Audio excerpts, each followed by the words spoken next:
বিএনপিদের একটু মাগনা পরামর্শ দেই। যদিও জানি মাগনা পরামর্শে কাজ করে না, মাগনা ওষুধে যেমন কাজ হয় না, ঠিক আছে, মাগনা কোনো কিছুতে কাজ হয় না জানি, তারপরে একটু মাগনা পরামর্শ দেই। বিএনপি যদি খুব দ্রুত নির্বাচনের দাবি আদায় করতে না পারে তাহলে তাদের কপালে শনি আছে, মানে বাড়া ভাতে ছাই পড়বে।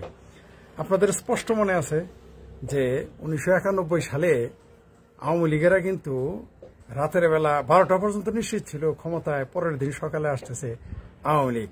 কিন্তু 91 সালে কি দেখলাম আমরা? ঘুম থেকে উঠে দেখি ক্ষমতায় খালেদা জিয়া। সুতরাং আমি কি বুঝতে চাইছি আপনারা বুঝতে পারছেন। যেমন বিএনপির এখন মনে করতেছে ক্ষমতায় তো আমরাই যাইতেছি, চেয়াল চালায় চলে যাইতেছি। ঠিক আছে, তাদের অনুমান একেবারে ভুল না, কিন্তু দিন যত যাচ্ছে তাদের চেয়াল চালায় ক্ষমতায় যাওয়া এত সহজ হবে বলে মনে হয় না। বরং আগে যদি নির্বাচন হতো তাহলে তারা, বরং কিছুদিন আগে যদি নির্বাচন হতো তাহলে তারা ক্ষমতায় যেতে পারত একেবারে নিরঙ্কুশ।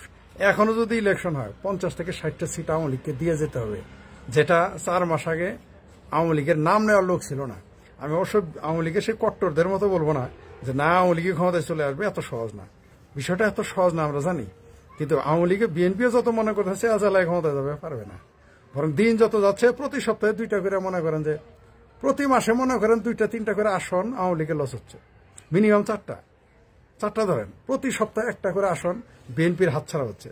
তাই বিএনপিদের বলতেছি, নির্বাচন যদি ক্ষমতার স্বাদ নিতে চান আর বাড়া হাতে ছাই না দেখতে চান তাহলে এখনই নির্বাচনের দাবি জোরদার করেন, যেগুলো আমি বরাবরই আমি আগস্ট মাস থেকে বলে আসতেছি। অনির্বাচিত তথাকথিত সরকারের বিরোধিতা করে আসতেছি। অনেকে রাগ করেছেন, এখন দেখেন আপনাদের নেতারাই নির্বাচন চায় এবং চাইতে হবে। এই বিষয়ে লিঙ্কে কমেন্ট দিয়ে দিয়েছি, কি কি বলেছি আপনারা দেখেন। বিএনপিদের একটু মাগনা পরামর্শ দিলাম, দ্রুত নির্বাচনে যান, তা না হলে কিন্তু ক্ষমতায় আওয়ামী লীগ চলে আসবে। লিঙ্ক কমেন্টে আছে, আপনারা দেখে নেবেন। আমার এই লাইভের শেষে আমি লিঙ্ক দিয়ে দিয়েছি।